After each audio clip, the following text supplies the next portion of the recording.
We all want to be that person, the one who's strong, confident, and just solid. We see people who seem to have it all together, and we wonder what that must feel like. But for most of us, the problem is there's no clear roadmap on how to get there. Well, we're going to change that today. It's a question we've all asked ourselves, right?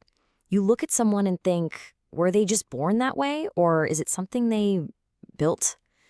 Well, the answer, it turns out, is a lot simpler and way more accessible than you might think. Okay, let's dive into this. So here's the absolute core of it. On one side, you have the person who just wishes for strength. And on the other, you have someone who actually builds it, day by day, little by little, through deliberate action. See, strength isn't some gift from the universe. It's a direct result of the habits you practice every single day. In this explainer, we're going to walk through a really practical roadmap. First, we'll start with the bedrock of it all, foundational discipline. Then we'll get into how to master your environment before we look at what I call the active growth loop. And to wrap it all up, I'm going to give you the first 3 simple steps you can take today. All right, so this first pillar is everything. It's all about the core of self-control. Think of these as the non-negotiable habits that create a foundation of personal integrity and, real resilience. Okay, think about your to-do list for a second. Most people, what do? They start with the easy stuff, right? Just to feel a little productive. Well, a strong mind does the complete opposite. They attack the hardest, most annoying task first, when their energy and willpower are at their absolute peak. You build incredible momentum by conquering the biggest monster of your day right at the start. And what's so interesting here is how true this is for everything. It doesn't matter if it's taking a cold shower, doing a workout you really don't feel like doing, or making that one phone call you've been putting off for weeks. Choosing to do something hard on purpose is how you build that mental muscle. Comfort, that just keeps you stuck. It's the challenge that makes you grow. Now, the next habit is all about integrity. And look, breaking promises, especially the ones you make to yourself, it just slowly eats away at your self-respect. But when you say you're going to do something and then you actually do it, you're not just checking off a box, you're reinforcing your own identity as someone who is reliable, someone who is trustworthy. This one might seem kind of small, but trust me, it is huge. Hitting that snooze button is basically letting your fleeting morning mood dictate your actions. But waking up on time at the exact moment you decided you would, that's your first victory of the day. It's a declaration that you are in control. What you're really doing here is sending a powerful message to your own brain. Hey, you don't run the show, I do. Winning this very first battle against resistance, man, it just sets a powerful tone for the rest of your entire day. And let's be totally clear about this. Training your body isn't just about how you look. Not at all. It's about building a foundation that's capable of carrying the heavy burdens of life. A strong body supports a strong mind. You don't train just to look good, you train to be capable. So when life gets heavy, you don't break. Okay, let's move on to our second pillar and see how this all connects. That foundational discipline, that's all internal. Now we're going to talk about controlling the spaces around you, both external and internal. So, how do you start your day? Is it reactive? Scrolling through other people's opinions, their dramas, their emergencies? Or is it proactive? A strong mind takes control of that time. They use the morning for quiet thought, for reading, for planning their day with real intention. Here's the deal. If you don't lead your own mind, your phone will gladly do it for you.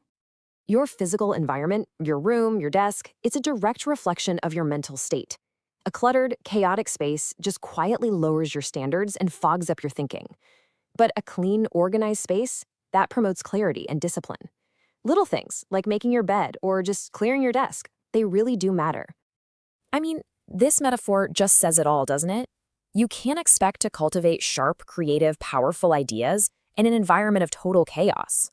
Your external standards are a perfect mirror of your internal ones. You have to create the conditions for growth. Ultimately, your mind is a battlefield, and you have to be the gatekeeper. What you allow in, the stuff you watch, the people you listen to, it literally shapes who you become. A strong mind has a strong filter. It actively rejects useless gossip, endless scrolling, negative influences, and weak company. Think of it like this. An eagle is never found hanging out in a flock of sparrows. The people you surround yourself with will either lift you up or they will drag you down. There's no in-between. You have to choose them wisely. Okay, now for our final pillar. And these last habits, they aren't just one-off actions. They create this self-reinforcing cycle of continuous improvement. This is where the real lasting transformation happens. You see, strength isn't just about what you do. It's also about how you communicate. Your voice is a tool or a weapon. The ability to articulate your thoughts clearly and with confidence, that's a form of power. Speak with purpose. Don't hide behind weak, hesitant language like, or I guess.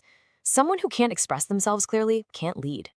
Now, what's really cool here is how habits 9 and 10 work together like a machine. Habit 9 is all about daily self-reflection. At the end of the day, you have to face yourself honestly and ask, what went right? What went wrong? Where do I need to be better? And that leads you straight to habit 10, continuous self-improvement.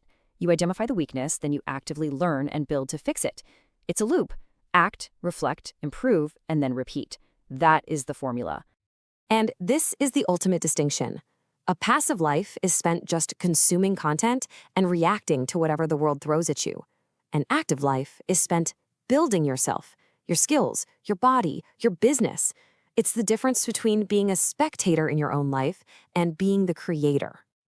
That was a lot of information, I know. It can feel a little overwhelming, but here's the good news. You don't have to do it all at once.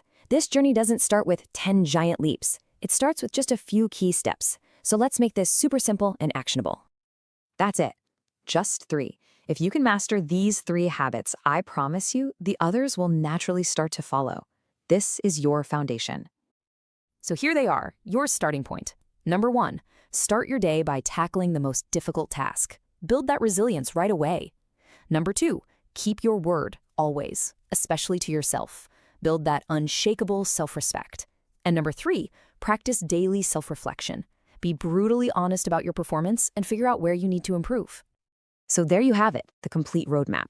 The question is no longer, how do I get stronger? It's when will I start? Strength is built by 1,000 small daily decisions. So let me ask you, what is the first hard choice you're going to make?